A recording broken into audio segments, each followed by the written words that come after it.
Hey everyone, my name is Mary Ann Pizzatola. I am president of the New York City Organization of Public Service Retirees. You may have heard of us. We are the organization that sued the city of New York to stop them from trying to force retirees into a for-profit Medicare Advantage plan out of their traditional Medicare and their city supplemental plan. I know you're not familiar with health insurance, so I'm not really going to get into that with you. I'm just going to tell you that the plans are fundamentally different than what you are currently experiencing.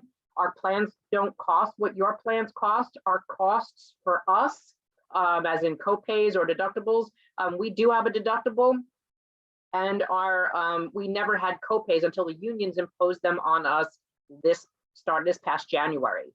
So our plans are very different than yours. You'd probably be pretty envious because by the time you did retire, this plan was made for you because it would help you on a fixed income, especially if you were retired. Like most of the seniors we represent that are between 70, 80, 90 years old who are on incomes from the 70s. For example, I have a retired police officer from 1976. His salary was $15,000 and he took a half-pay pension. So think about that for a second. Definitely not anything near what you guys make. And for you active employees, this message is for you. You need to understand what's going on today. Your unions right now are not just negotiating away a retiree's healthcare, they're also going to attempt to negotiate away yours. We sued the city of New York in August to stop them from doing this plan. This was agreed upon by the MLC, Municipal Labor Committee. Who is the MLC? All of your unions. They, the MLC and the city of New York, agreed to force all these retirees into a private for-profit healthcare plan that was made up of an alliance, they called it, between Emblem and Anthem. Who is on the Emblem board? Let's see, Local 237, Greg Floyd, Teamsters. And so this plan ended up going away because of our lawsuit and then still, ongoing litigation. But now the unions are negotiating with Aetna. They're also trying to put all actives into one plan, all retirees into another plan, the Medicare Advantage plan, which privatizes your health care.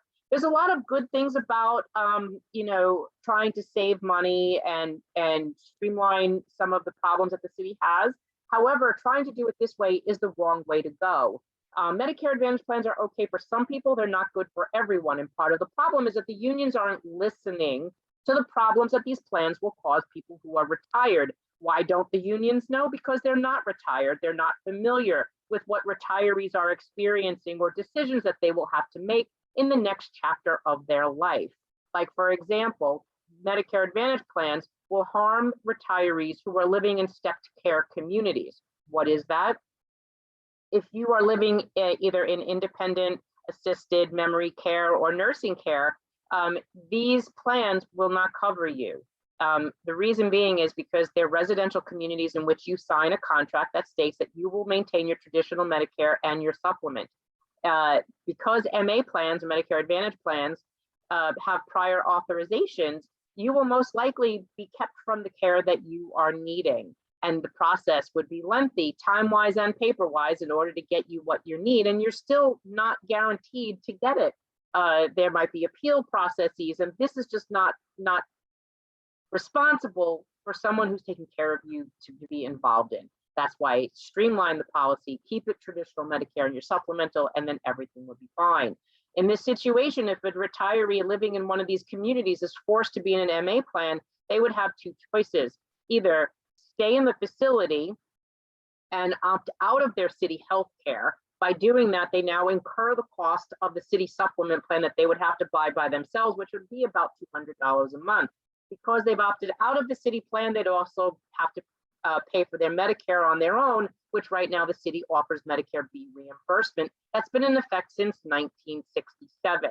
So now the other alternative would be that they just stay where they are, or they would leave. They'd have to leave their plan. They'd lose their home and lose their care plan.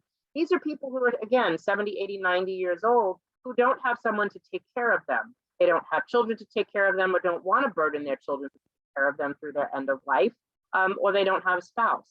And then now the city and the union's choice to strip them of their traditional Medicare, which we paid for and earned in our careers, that the unions and the city now think it's okay to take away.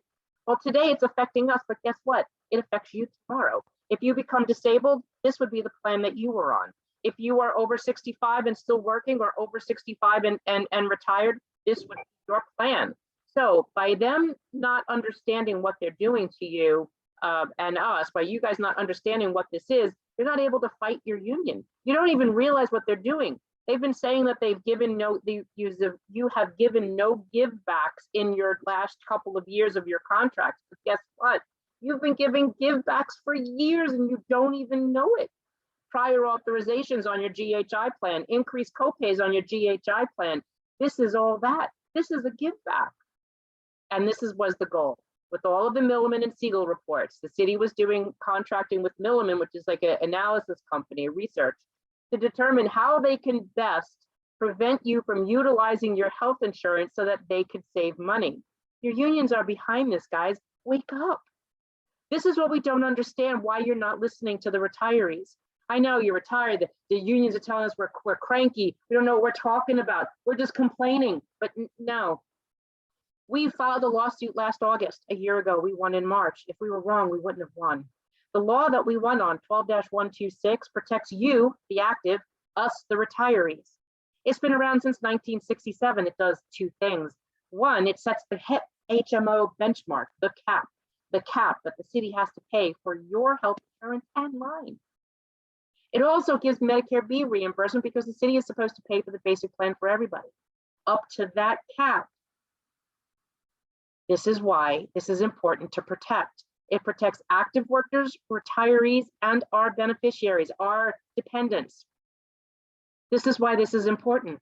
The unions basically told us a couple months ago, well, you might win in court, but we're going to screw you anyway. We're just going to go change the law, get around the judge's decision.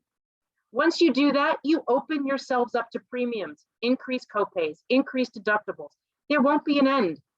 This is not the way to go. And you don't believe me? Just keep waiting. And one day you're going to call us and say, oh, shoot, I should have spoke to you. I should have listened to you.